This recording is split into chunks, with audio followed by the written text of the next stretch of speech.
ja kehottaisin häntä menemään johonkin suunnittelutyöhön tai konttoriin. 9. Alastalo. Alastalo. 132. Lehtonen. Lehtonen. Lehtonen. 14. Lackner. Lackner. 96. Korhonen. Korhosen muista siitä hyvin, kun oli Aku Korhonen, joka oli loistava näyttelijä.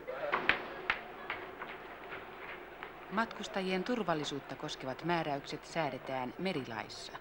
Suurimmat uudistukset lain tätä koskevaan osaan tehtiin Titanicin uppoamisen jälkeen, jolloin pelastusvälineitä ei ollut riittävästi. Nykyaikaisessa matkustajia kuljettavassa aluksessa pelastuslautat ja veneet sekä näitä kuljettavat koneet tarkistetaan määräajoin. Matkustajat kootaan hätätilanteessa pelastusasemiin, joista ilmoitus on jokaisen hytin seinällä. Laivahenkilöstö on koulutettu toimimaan tilanteen vaatimalla tavalla. Lisäksi heidän saamansa oppi tarkistetaan toistuvissa kertausharjoituksissa.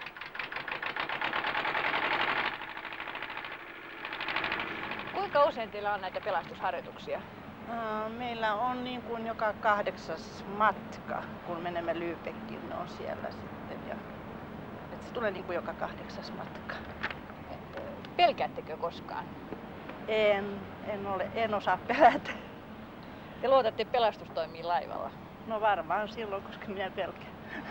Mikä on naisten osuus katastrofitilanteessa? Esimerkiksi matkustajien ohjaamista niille varatuille paikoille, milloin aina ilmoitetaan, mihinkä mennään. Ja huopien jaossa ja neuvomisessa. Minkälaista merimiestaitoa tällä hetkellä naisilta merellä edellytetään? No, ensinnäkin heillä pitää olla hyvät merijalat, että he pystyvät suoriutumaan tehtävistään kaikissa olosuhteissa. Ja tärkeimpänä pitäisin sen lisäksi sitten, että heillä on laivatuntemusta ja merisanastoa niin paljon, että pystyvät opastamaan matkustajia oikeisiin paikkoihin laivassa ja myöskin joutuessaan osallistumaan pelastusveneen ja paloharjoituksiin, niin he oppivat tuntemaan nämä tehtävänsä ja sitten todellisen hätätilan sattuessa niin pystyvät ohjaamaan matkustajat niille määrättyihin paikkoihin. Mitä merellä on sellaista, jota maalla ei ole? No ainakin on puhdasta ilmaa ja ehkä enemmän aurinkoakin.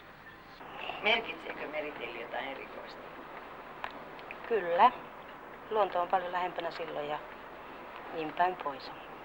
Vieläkö merellä on romantiikkaa? No, en osaisi ainakaan rinnastaa sitä työssä ollessani. Ehkä matkustajilla.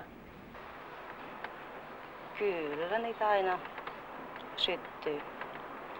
Ja sammuukin samalla sitten, mutta joka tapauksessa niitä on vielä olemassa. No onko merimatkassa vielä romantiikkaa teidän ilman mielestä? muuta. On ehdottomasti. Minkälaista? No, ei se loppujen lopuksi erilaisempaa kuin muukaan romantiikkaa, mutta sanotaan, että täällä ehkä ne tunteet syttyy nopeammin kuin jossain muualla. Puitteet on sellaiset. Merkitseekö se yhtään mitään, että irrotetaan laivarannasta ja lähdetään ja sillä ei ole siteitä minnekään? No tavallaan, tämä on semmoinen oma pieni yhteiskuntansa. Ei sitä oikeastaan näin kun on töissä, niin ei sitä tule niin paljon ajatelleeksi, kun se on kuitenkin semmoista rutiinia tavallaan. Laiva on kosmopoliittinen kaupunki. Erottaako matkustajien kansallisuuden muustakin kuin kielestä? Kyllä, heillä on erilaisia tapoja ja he käyttäytyvät eri lailla ja eleet ja esimerkiksi saksalaiset ovat hirveän kohteliaita, jonka huomaa jo, kun heitä kuuntelee tai heidän kanssa joutuu tekemisiin. Minkälainen kielitaito teillä on?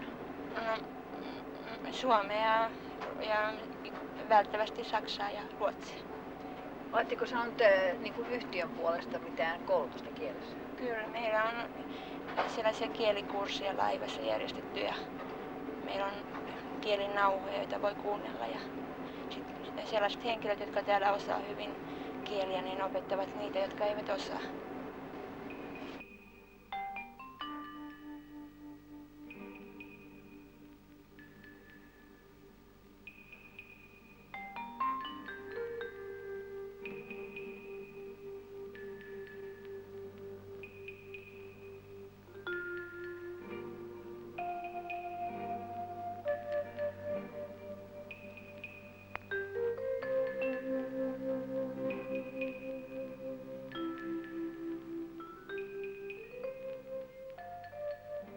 Kun kotisatama häämöttää, on tavallaan tilinpäätöksen aika. Linjalaivan likoilla on takanaan satoja työtunteja. Pyykkiä on kertynyt 2000 kiloa, lohta on syöty 200 kiloa, maitoakin on juotu 1700 litraa. Energiaa on kulutettu, ehkä hieman tunteitakin, mutta polttoainetäydennystä on myös tapahtunut. Itse alus on ehtinyt niellä 35 tonnia naftaa vuorokaudessa. Edessä on kotimaan ranta, lomalta paluu, arki ja ikiomien rannalle jääneiden jälleen näkeminen tai vieras eksoottinen maa. Mitkä lienevätkään ne moninaiset mielialat ja tunnelmat, jotka sävyttävät rantaan laskeutuvien askelia. Matka on tehty ja iltapäivällä laiva lähtee uudestaan. Miten meri teille merkitsee? No se merkitsee minulle, niin kuin sanotaan, henkistä vapautta. Mä en oikeastaan voisi ollakaan maalla työssä, kun mä ajattelen nyt sitä elämää, mitä mä oon täällä viettänyt. No voimaa ennen kaikkea. Sellaista ylhää voimaa, mihin kukaan muu ei pysty. Joo, mä oon aina tykännyt merestä. Mä oon aina ollut lapsenakin kaiket kesät maalla ja merenrannalla. Ja se on jotenkin niin semmonen tuntematon. No, täällä on ollut niin kauan, että sitä melkein voi sanoa, että tänne jää. Ettei sitten enää osaa lähteä maihin.